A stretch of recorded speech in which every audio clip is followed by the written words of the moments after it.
Olá, sejam todos bem-vindos a mais uma aula de matemática do componente, né? Matemática EJA, 11ª fase. Que fala aqui com vocês é o professor Emerson Marão e vamos ver o que temos para a nossa aula de hoje. A aula de número 36 é a nossa revisão e avaliação. Todo mundo ligado? Vamos à nossa aula.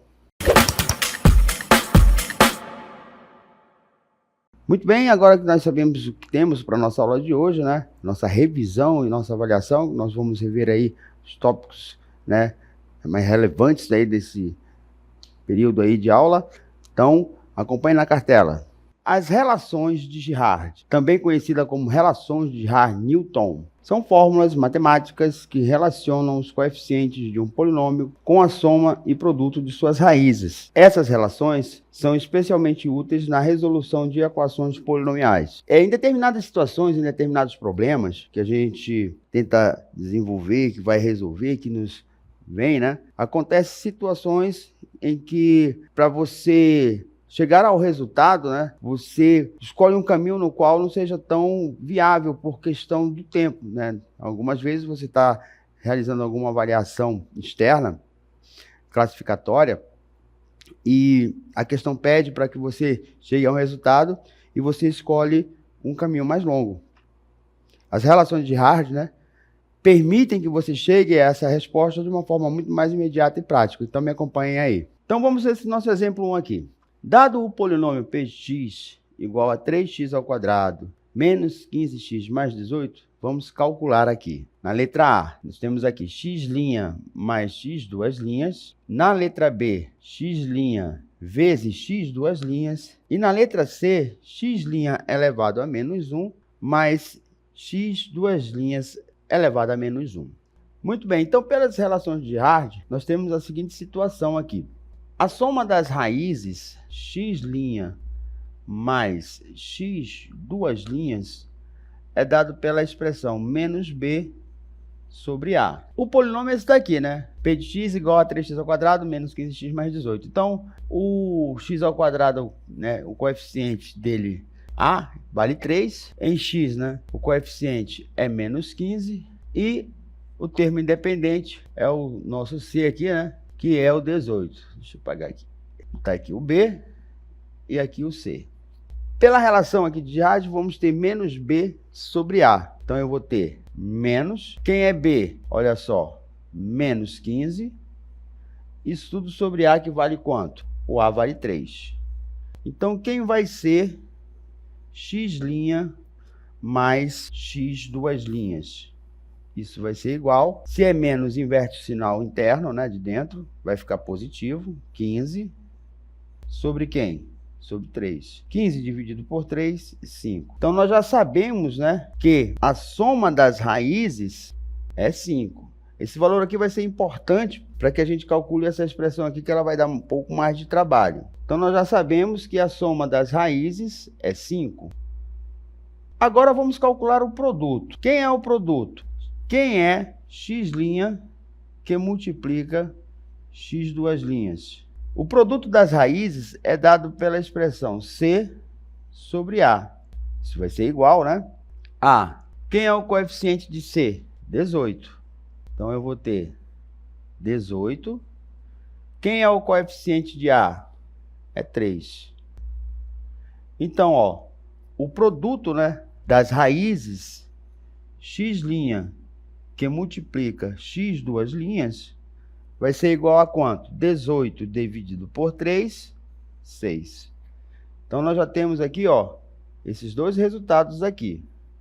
Agora, vamos para essa questão aqui, da C. Aqui, na letra C, nós temos x' elevado a menos 1. Então, para nós trabalharmos esse expoente negativo, nós vamos ter que inverter a base para torná-lo positivo. Como assim? Eu sei que o denominador imaginário aqui é 1. Então, invertendo a base, eu passo a ter 1 sobre x'. Aí, o mesmo procedimento vai ser feito com x duas linhas elevado a menos 1. Então, quem vai ser x duas linhas elevado a menos 1? Aqui é 1, né? Vou inverter a base, então eu passo a ter 1 sobre x duas linhas. Aí vem um negócio importante aqui. A expressão diz que é para nós somarmos, né, esses dois termos aqui, né? O inverso das raízes, na verdade, é o termo técnico chamado. Então, eu vou ter este termo aqui adicionado a este termo aqui. Então, vai ficar como?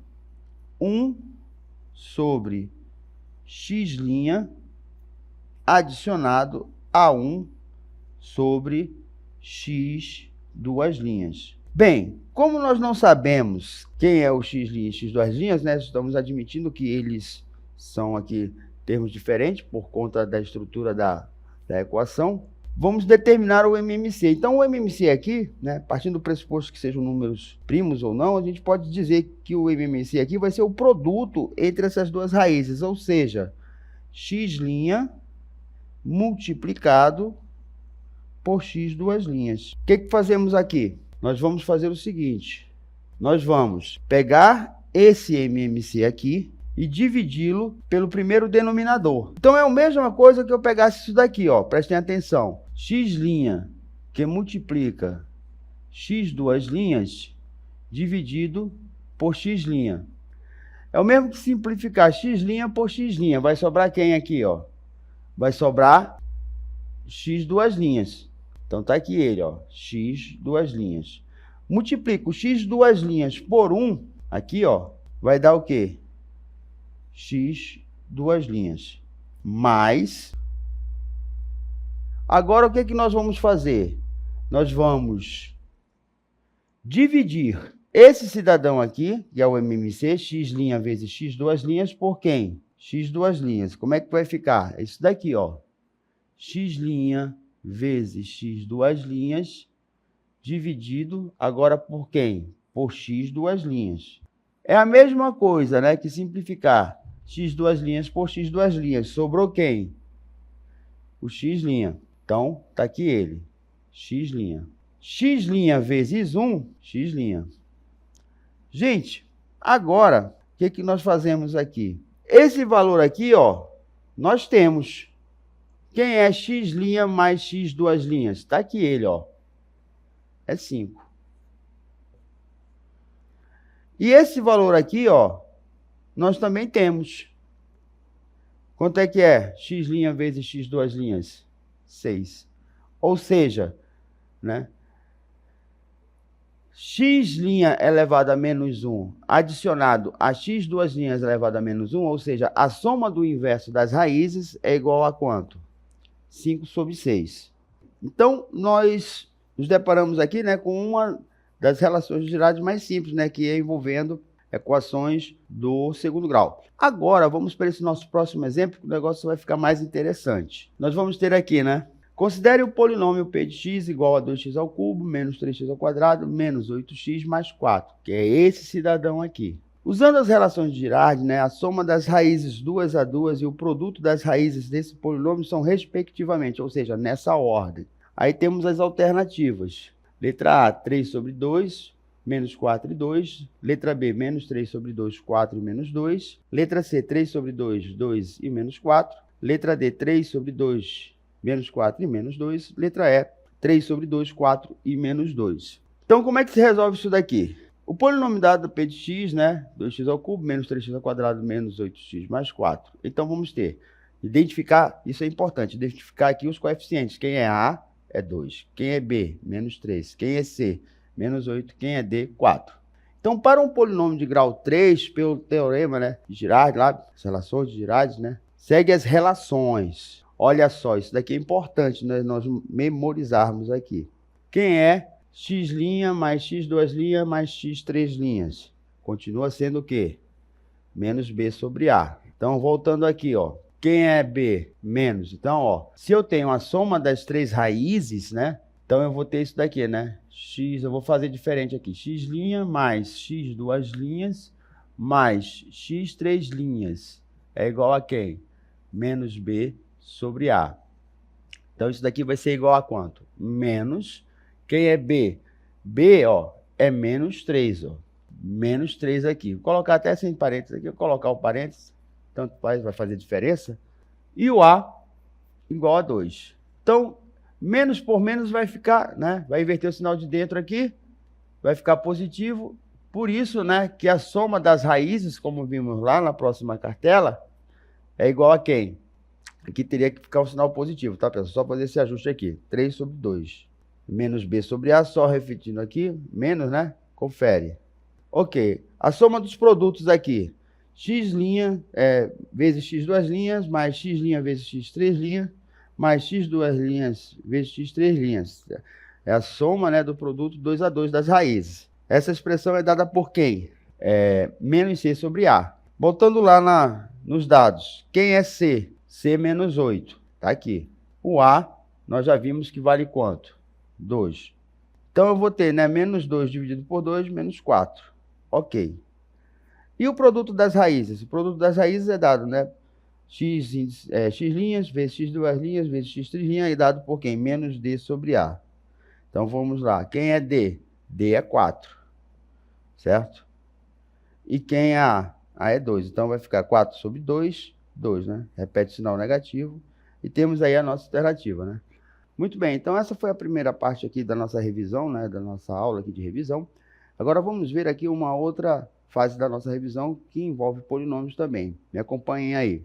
Problemas envolvendo polinômios, né? Os polinômios são extremamente úteis, né, para modelar e resolver uma variedade de situações do mundo real. Como nós vamos observar, né, todo fenômeno que você observa, né, quando você liga, né, uma mangueira e faz tipo uma curva com ela, aquela curva ali, ela representa uma função matemática, uma parábola. Quando você pega e determina aqui uma função aqui no qual você determina o valor de um determinado produto e o lucro em função da quantidade, né, que você vendeu 2, ganhou tanto, você vendeu 3, ganhou tanto. Então, tudo isso daqui, né, vai gerar um polinômio que pode ser, né, no caso, criado um modelo para montar estratégias, planejamentos que você vai desenvolver, né, vamos supor, a longo prazo, né, se não, dá para investir tanto, dá para inserir mais recursos, mais insumos, para produzir um pouco mais, para vender um pouco mais, para ter um lucro maior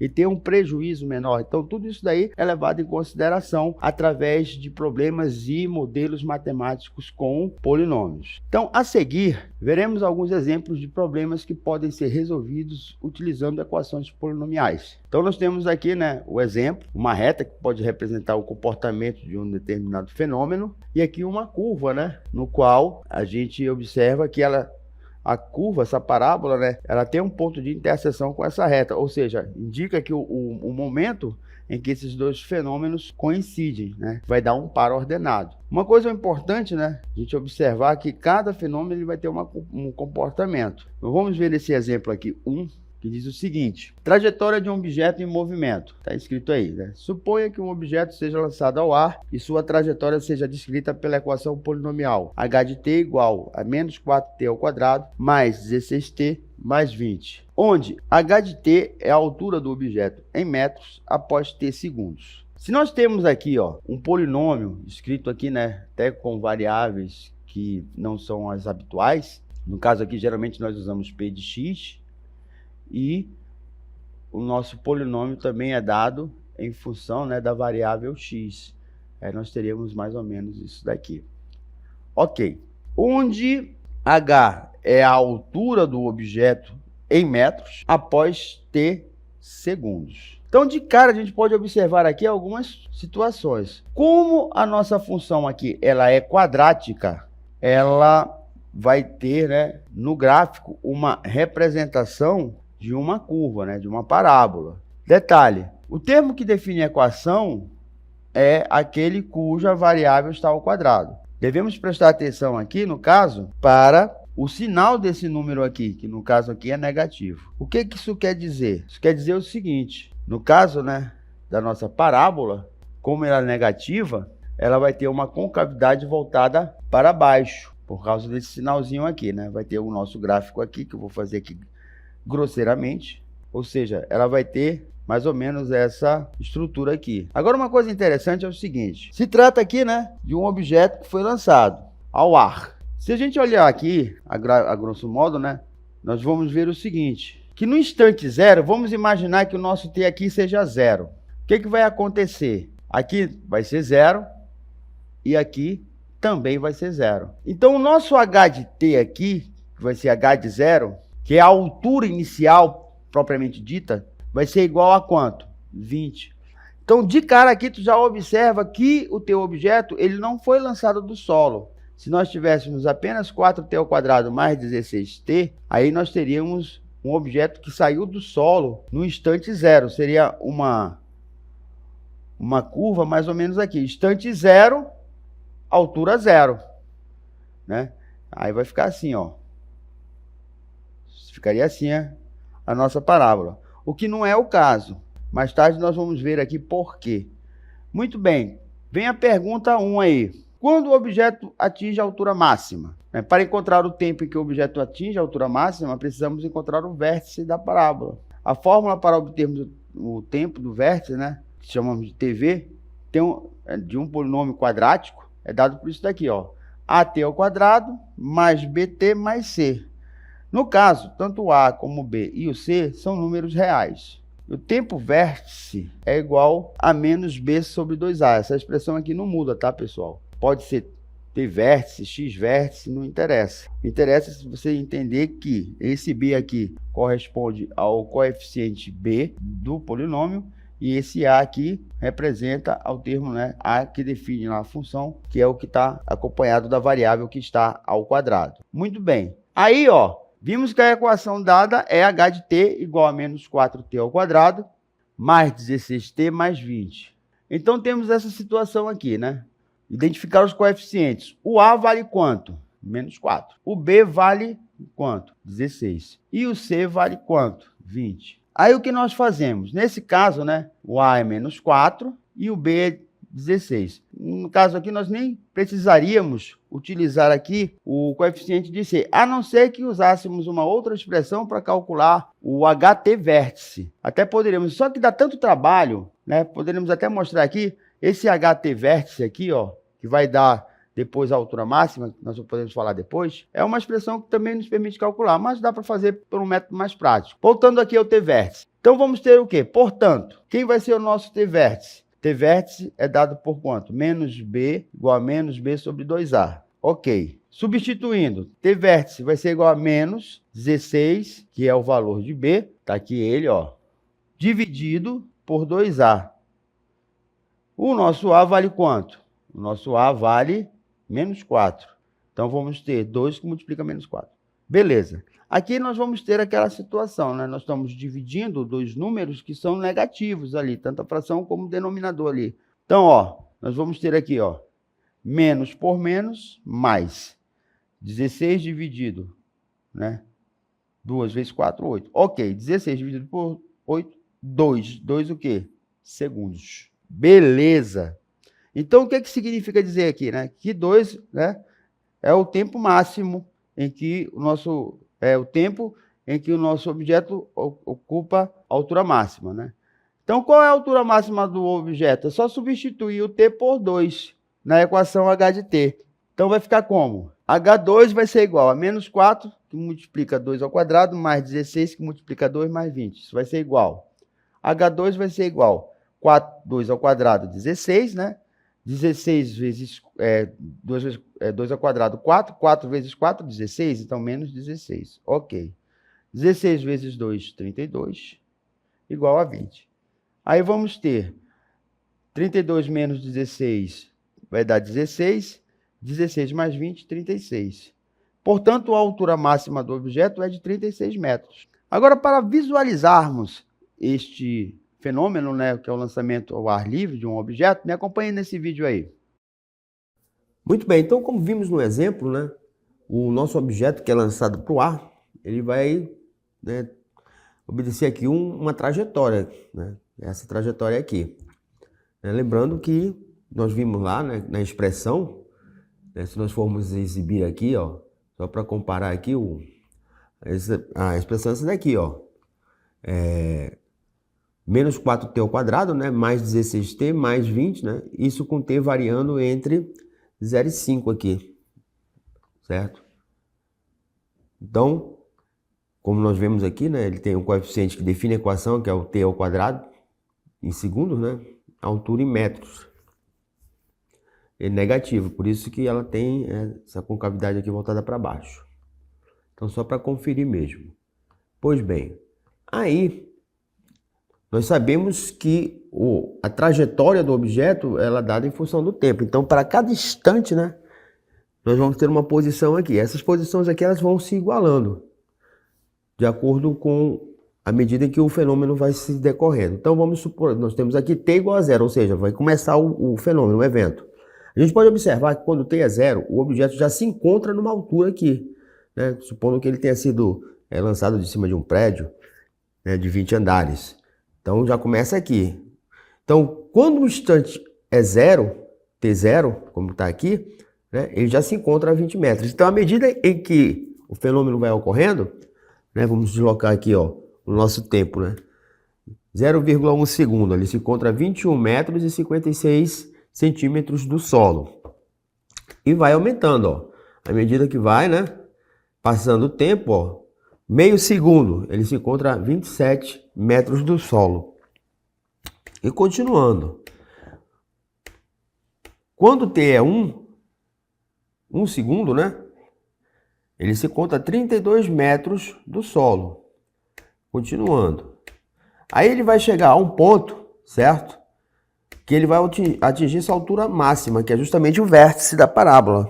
Observe, ó, quando t é igual a 2, ou seja, 2 segundos, ele